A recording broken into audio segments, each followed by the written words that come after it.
मैया सती ने एक विमान को रोका और उससे पूछा, बोले भैया आप कहाँ जा रहे हो?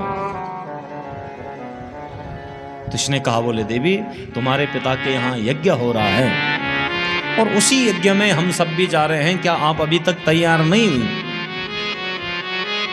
तो मैया सती ने कहा ठीक है आप चलिए। भगवान शंकर तपस्या से उठे, अपने नेत्रों को खोला और मैया ने कहा, बोले बाबा आपके जो ससुर जी हैं, मेरे जो पिता हैं, उनके यहाँ एक बड़ा यज्ञ हो रहा है और आप हम सबको उस यज्ञ में जाना चाहिए। भगवान ने कहा, बोले देवी वहां से कोई पत्र आया? मैया ने कहा पत्र तो कोई आया नहीं। तो भोले बाबा कहने लगे, बोले जब पत्र नहीं आया तो बिना बुलाए किसी के घर नहीं जाना चाहिए।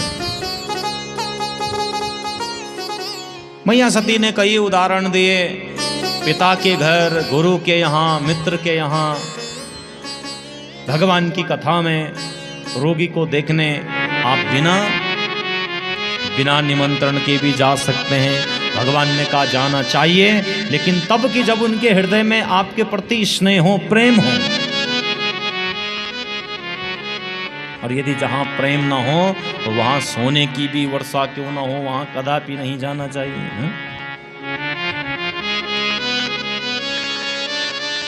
मैया ने कहा आखिर बात क्या है? तब भगवान शंकर ने कहा, बोले देवी उस दिन ऐसा ऐसा हुआ था, लेकिन तुम्हारे पिता ने भरी सभा में मेरा अपमान किया, तो मैं तो जाने वाला नहीं हूं। लेकिन मैया से बंधो रहा नहीं गया ना। माताओं को मायके से बहुत अधिक प्रेम होता है, लगाव होता है, स्नेह होता है ना?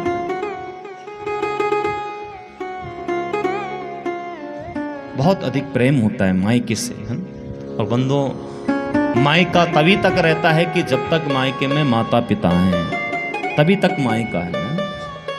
नहीं तो कलिकाल की दशा को देख के मानो ऐसा लगता है कि वो बहन बड़ी सौभाग्यशाली हो कि माता पिता के जाने के बाद जिसके भाई, जिसकी भाभियां उस कन्या को बुलाएं, उस कन्या का स्मरण करें, उससे स्नेह रखें, वो बहन बड़ी सौभाग्यशाली होगी। नहीं तो मायका तभी तक है जब तक माँ बाप हैं, तभी तक चुमेत जे दिन तक वे वो वचन। मैया को अपने मायके की याद आ रही है, याद सताने लगी।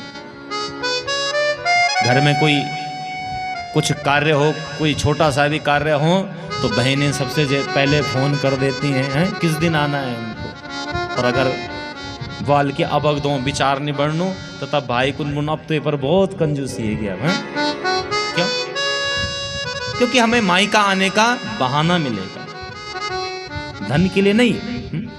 कोई क्या दे सकता है किसी को?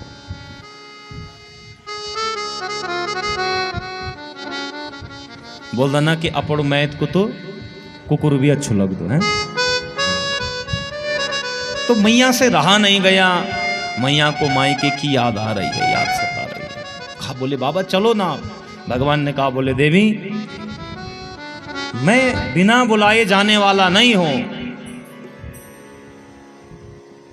जब तक मेरे लिए बुलावा नहीं आएगा मैं नहीं जाऊंगा। लेकिन मैया तैयार हो गई। मैया ने कहा, बोले बाबा मैं जाऊं। भगवान ने कहा, बोले देवी मेरी तो यही आज्ञा है कि बिना बुलाए नहीं जाना चाहिए, बाकी आपकी इच्छा है। अब तुम जाना ही चाहती हो तो मैं रोकूंगा नहीं। लेकिन इतना याद रखना कि यदि अगर तुम यज्ञ में जाओगे, बिना बुलाए दक्ष के यहाँ जाओगे, तो देवी तुम्हारा कल्याण होने वाला नहीं है। मरण जैसा कष्ट, तुल्य कष्ट तुम्हें वहाँ प्राप्त हो सकता है। भगवान ने चेतावनी दे दी थी, लेकिन सती मायके के मोह में बंधु यह सब सुन न पाई। शेर पर सवार हुई, हाथ में नंदी भृंगी इत्यादियों को लेकर जब हरिद्वार में आई, तो हरिद्वार में आते ही दक्ष ने दूर से आते हुए सती को देखा। और दूर से आते हुए जब सती को देखा तो सती की ओर पीठ कर दी, मुख मोड़ लिया। सती को बड़ा बुरा लगा। जो पिता मुझसे इतना स्नेह करते थे, इतना प्रेम किया करते थे, आज उसी पिता ने मेरी ओर पीठ मोड़ दी, मुख मोड़ दिया। पीट कर दी मेरी तरफ। बड़ा दुख सती को हुआ।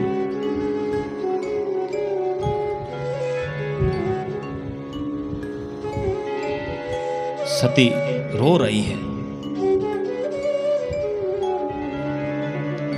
पिता भवन जब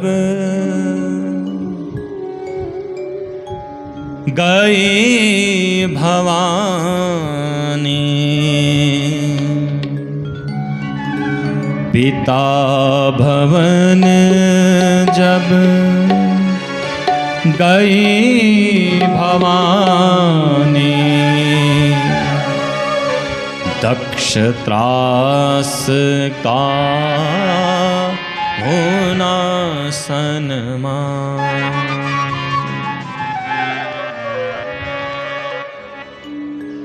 सादर भलाई मिले एक माता, सादर भलाई मिले एक माता, सादर भलाई मिले एक माता, सादर भलाई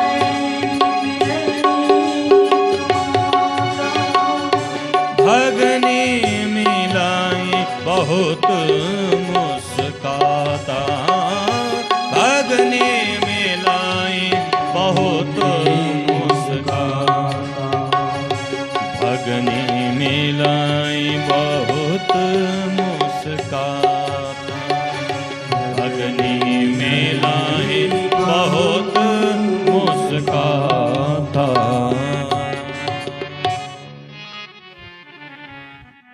सादर भलाई मिली एक माता। इनकी बहनों ने जब सती को आते हुए देखा तो सबकी सब कहने लगी, बोले हे सती, अच्छा किया तूने जो बिना बुलाए पहुंच गई।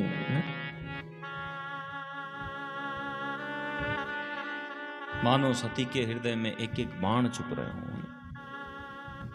अस्त्र शस्त्र से बड़ा घाव होता है बंधुओं शब्दों का।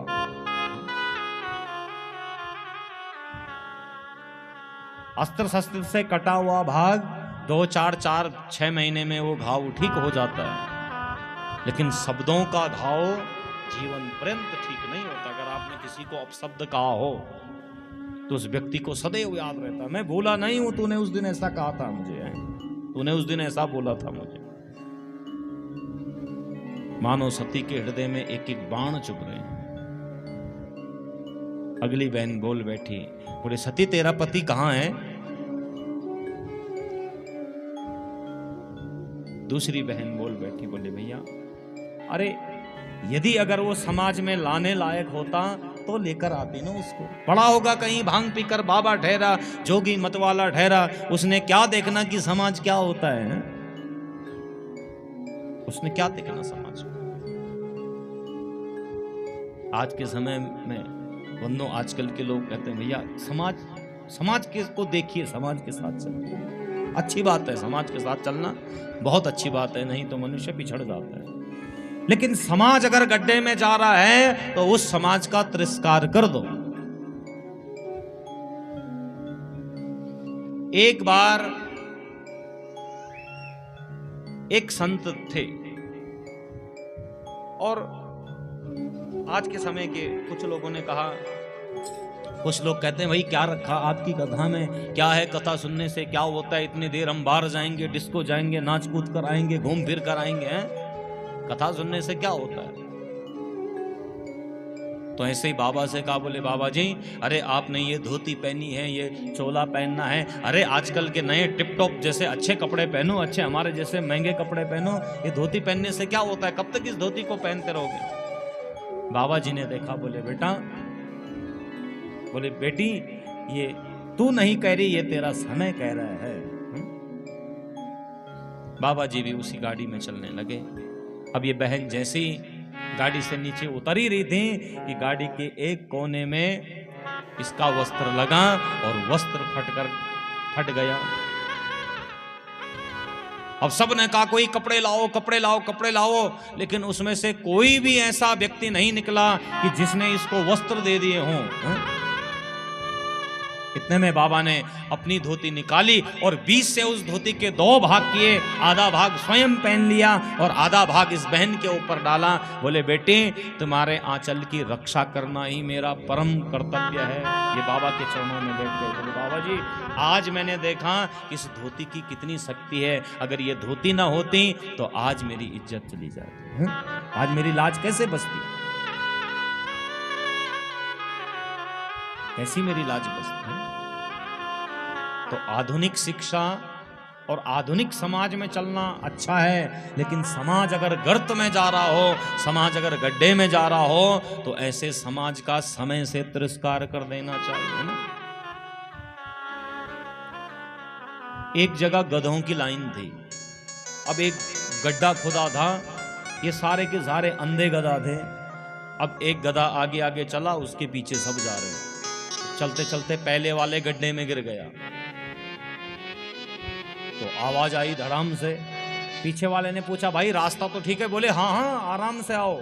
अब ये सोच रहा है कि मैं गड्ढे में गिरा हूं, यदि अगर सच बोलता हूं तो ये मुझे छोड़कर चले जाएंगे, मैं मर जाऊंगा। तो इसलिए सबके सबको गड्ढे में आने दो। जब मैं ही गिर गया तो मैं इनका क्या करूं? तो दूसरा वाला आगे बढ़ा और ये भी गड्ढे में गिर गया। अब इसने भी यही सोचा, बोले हाँ हाँ आओ रास्ता बिल्कुल ठीक है। और देखते ही देखते सबके सब गधे इसमें गए और इसमें गिरने से सबके सब मर गए। तो ऐसा ही समाज जब अंधा हो जाता है तो विवेकवान व्यक्ति को, बुद्धिमान व्यक्ति को ऐसे समाज का तिरस्कार कर देना चाहिए, ऐसे समाज को छोड़ देना चाहिए। शिव चरित्र को जानना बंधुओं अत्यंत कठिन है। शिव चरित्र को कोई आसानी से नहीं जान सकता। और किसी के स्वरूप को देखकर कभी उसके गुण का आकलन नहीं करना चाहिए। व्यक्ति के स्वरूप को देखकर कभी भी उसकी विद्या बुद्धि गुणों का आकलन नहीं किया जा सकता।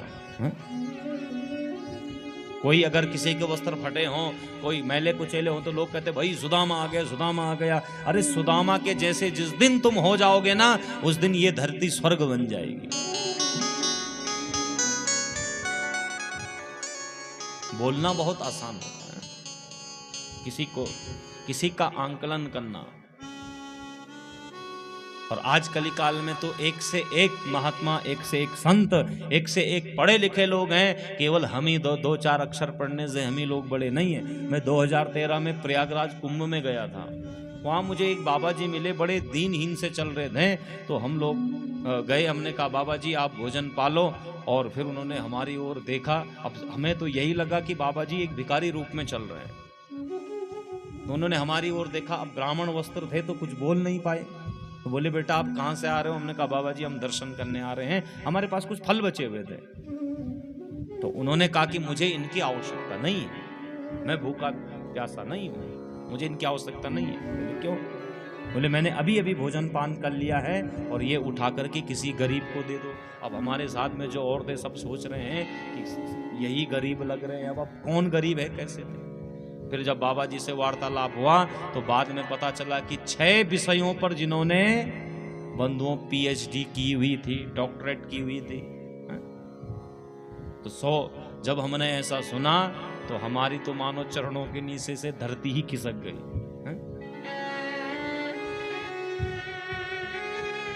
और बनारस विश्वविद्यालय में जो प्रोफेसर रहे अनेक वर्षों तक, लेकिन अचानक से मानो बाबा की कृपा हुई और सारा घर बार छोड़ करके, सारा पेंशन पट्टा सब कुछ त्याग लेने के बाद बंधुओं संतों के जैसे जीवन को व्यतीत करने लगे। चाहते तो संसार का भौतिक ऐश्वर्य आराम से अपना जीवन व्यतीत कर लेते,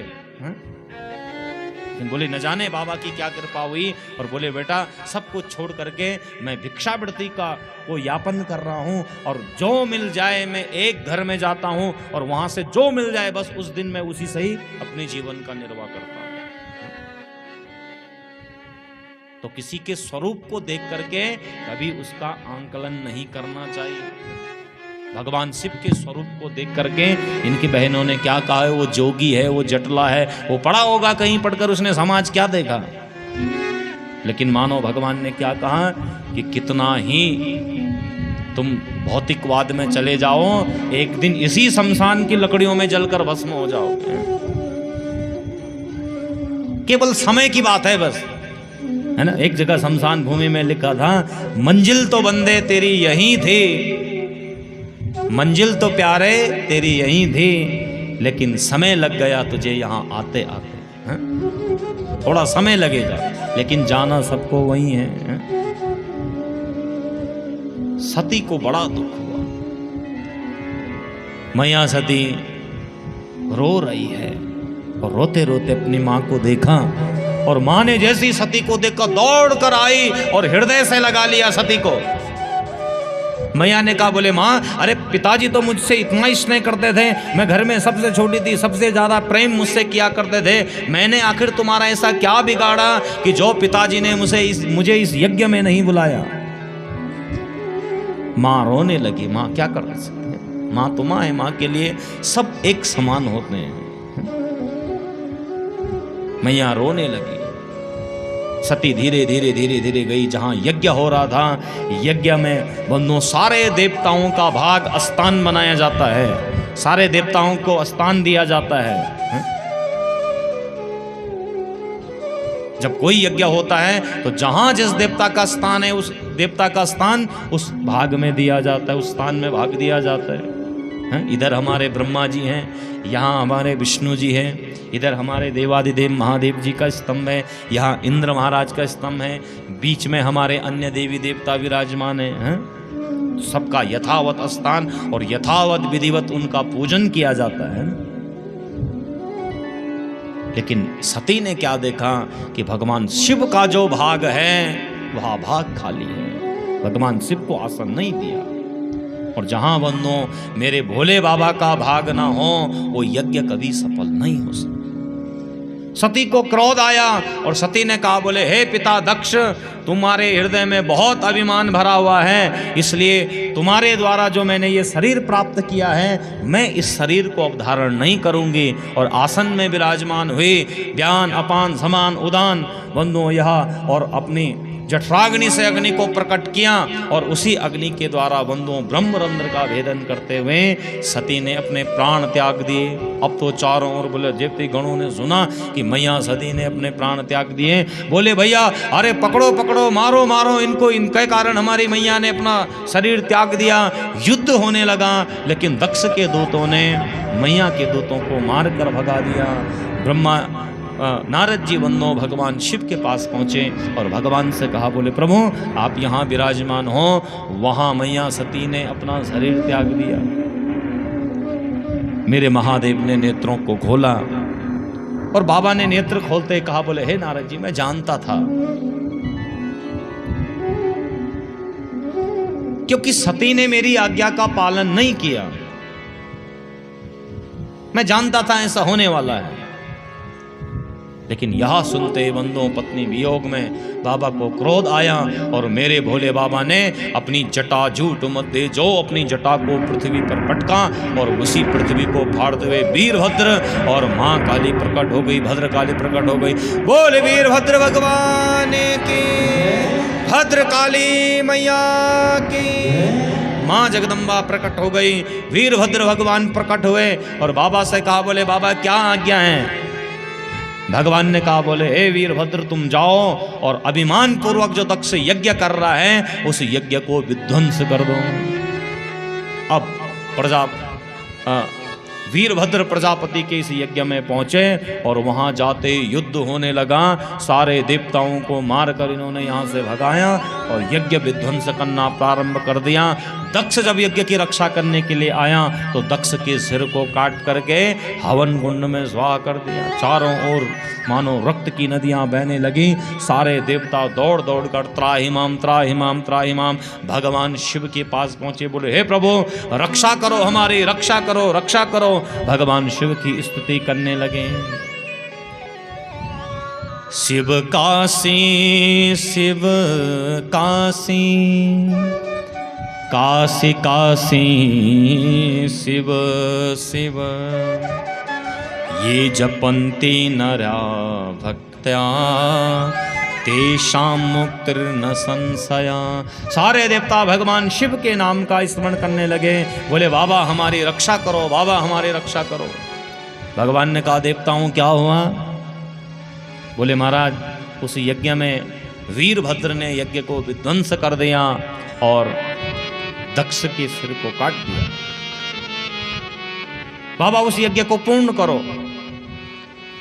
तो भगवान ने कहा, बोले महाराज वो तो तुम देवताओं का काम है यज्ञ पूर्ण करना, भाई तुम उस यज्ञ में गए हुए थे। सारे देवता लज्जित हो गए, बोले बाबा क्षमा करना, बिना आपकी कृपा से वो यज्ञ पूर्ण नहीं हो सकता। तो बोले देवताओं पहले तुम्हें मेरी याद नहीं आई? देवता क्षमा मांगने लगे। लेकिन भगवान शिव का नाम है बंधु एक आशुतोष, आशुतुष्यति शीघ्रम इति आशुतोषः। क्षणे रुष्टा क्षणे तुष्टा, रुष्टा तुष्टा क्षणे क्षणे, जो एक क्षण में क्रोधित हो जाते हैं और थोड़ी सी सेवा भक्ति करने से प्रसन्न हो जाते हैं। आशु तो शीघ्रता से जो प्रसन्न हो जाएं वही तो मेरे महादेव हैं। भगवान शंकर की जो इन्होंने स्तुति की, मेरे भोले बाबा प्रसन्न हुए। बोले देवताओं क्या चाहते? बोले बाबा उस यज्ञ को पूर्ण करना है। तो बोले पूर्ण करो। बोले महाराज वीरभद्र ने यजमान को तो मार ही दिया, यज्ञ कैसे पूर्ण हो? तो भगवान को याद आया कि नंदी जी ने श्राप दिया था कि हे दक्ष तुझ पर बकरे का मुख लग जाए। तो 100 बकरे का मुख दक्ष पर लगा। सारे देवताओं ने पूर्णाहुति की और पूर्णाहुति के बाद भगवान शिव का जय जयकार करने लगे। और जो जय जयकार करने लगे तो दक्ष अपने मुख से कुछ बोल नहीं पाया।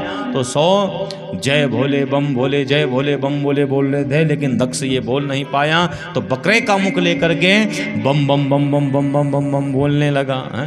तो भगवान शंकर को बड़ी हंसी आई और बड़े प्रसन्न हुए अपने ससुर जी को देख करके। और भगवान शंकर ने आशीर्वाद दिया कि आज के बाद जो बम भोले जय भोले कहेगा उसका परम कल्याण हो जाएगा। और तभी से हमारी जो कांवड़ वाले डाक कांवड़ियाँ हैं, कांवड़ियाँ भाई जय भोले बम भोले कहते हैं और उसी बम भोले से उनका परम कल्याण हो जाता है। बोलिए शंकर भगवान की, काशी विश्वनाथ की। इस प्रकार से भगवान ने बंधुओं इनका कल्याण किया। इधर सती ने मरते हुए भगवान से निवेदन किया था, बोले हे बाबा मुझसे बहुत बड़ा अपराध हो गया। कौन सा अपराध हो गया? कि मैं शिव की पत्नी थी, लेकिन अभिमान के कारण मैंने अपना ये जीवन गंवा दिया। तो बाबा से कहने लगी, निवेदन करती है, सती मरत हरि सन वर मांगा, सती मरत हरि सन जन्म जन्म सेव पद अनुरागा, जन्म जन्म सेव सती मरत हरि सन वर मांगा, सती मरत हरि सन वर जन्म जन्म सेव पद अनुरागा, जन्म सब गाय प्रेम से। ते कारण हेम गिरि सती जाए, ते कारण हेम गिरि सती जन्म, ते कारण हेम गिरि गृह जाए, ते का गिरि सिर जाए, जनमे पार्वती तन पाए, जनमे पार्वती तन पाए, यही कारण है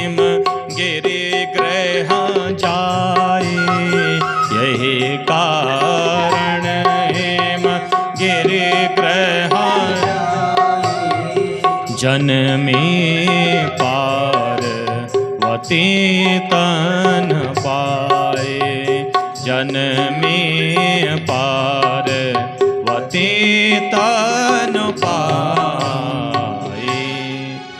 बोले शंकर भगवान की। तो इस प्रकार से मैया सती ने निवेदन किया कि तही कारण हिमगिरि ग्रह गाई, जन्म पार्वती तन पाई। इसी कारण के बस सती मैया पर्वतराज हिमालय के यहाँ जाती हैं और भगवान शिव की दिव्य आराधना की। आए एक क्षण हम भगवान शिव की आराधना करें और फिर आगे की कथा को सुने। सभी लोग प्रेम से तालियों की सेवा करें, क्योंकि आप लोग तालियों में बड़ी कंजूसी कर रहे हैं। हाँ, तो बड़े प्रेम के साथ में तालियों के साथ में गाएं। बोले शंकर भगवान के। ये मुंड माल टोलियों को डिलो धर्यो चा, मुंड माल टोलियों को डिलो धर्यो चा, तय बोल तय देखा कन जोग बण्यो चा, तय बोल तय देखा कन, तय बोल तय देखा कन मस्त बण्यो चा, तय बोल तय देखा कन। ये मुंड माल टोलियों को डिलो धर्यो चा, मुंड माल टोलियों को, हाँ तय बोल तय देखा कन जोग बण्यो चा, तय बोल तय देखा कन जोग बण्यो चा, तय बोल तय देखा कन जोग बण्यो चा, ए बोल तय देखा कन मस्त बन। जय भोले। सब गाए तालियों के साथ में। बोल कल्पेश्वर भगवान के।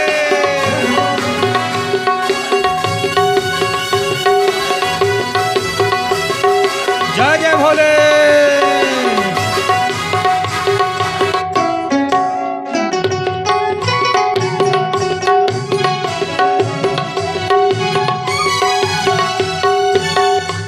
ये राम नाम जपणो समाधि लगे चा, राम नाम जपणो समाधि लगे चा, राम नाम जपणो समाधि लगे चा, राम नाम जपणो समाधि लगे चा।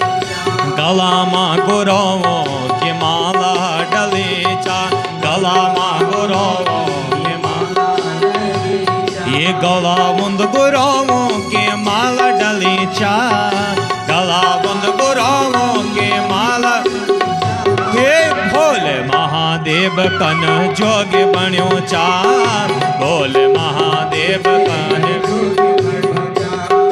भोले महादेव कन जोग बण्यो चा, भोले महादेव कन जोग। जय भोले।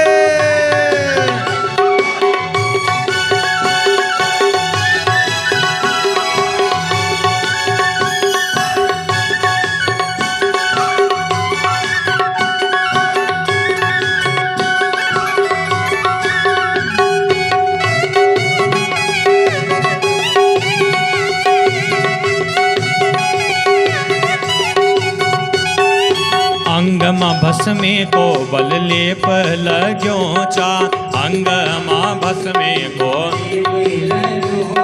ये अंग मां भस्मे को लेप लाग्यो चा, अंग मां भस्मे को लेप लाग्यो चा, ये हाथ में डमरू और त्रिशूल धर्यो चा, हाथ में त्रिशूल,